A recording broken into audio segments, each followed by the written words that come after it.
حضرت علی رضی اللہ تعالی عنہ نے فرمایا، سخاوت تو وہ ہے جو بغیر مانگے کسی کو دیا جائے۔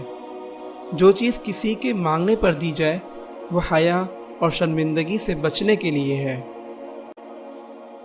حضرت علی رضی اللہ تعالی عنہ نے فرمایا، عقل جیسی مالداری نہیں، جہالت جیسی غریبی نہیں، ادب جیسی میراث نہیں، اور مشورہ جیسی دانشمندی نہیں۔ حضرت علی رضی اللہ تعالی عنہ نے فرمایا، صبر دو طرح کا ہوتا ہے، ایک وہ صبر جو کسی ناگوار صورت کے پیش آنے پر کیا جائے، اور دوسرا وہ صبر جو کسی محبوب چیز سے محرومی پر کیا جائے۔ حضرت علی رضی اللہ تعالی عنہ نے فرمایا، مال تمام شہوات کا مادہ اور بنیاد ہے۔ حضرت علی رضی اللہ تعالی عنہ نے فرمایا، زبان ایک درندہ ہے، اگر اسے آزاد چھوڑ دیا جائے تو ہلاک کر دے گا۔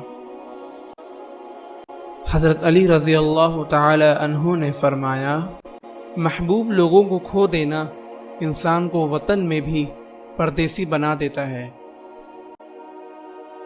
حضرت علی رضی اللہ تعالی عنہ نے فرمایا، جب عقل کامل ہو جاتی ہے تو کلام کم ہو جاتا ہے۔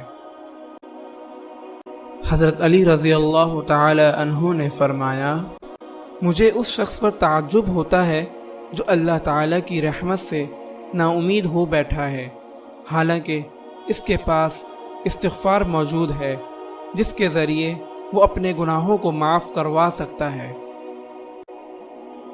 حضرت علی رضی اللہ تعالی عنہ نے فرمایا، جو شخص اپنے اور اللہ تعالی کے تعلق کو درست کر لے گا، اللہ تعالی اس کے اور لوگوں کے تعلق کو درست کر دے گا۔ جو شخص آخرت کے معاملے کو درست کر دے گا، اللہ تعالی اس کی دنیا کے معاملے کی اصلاح فرما دے گا۔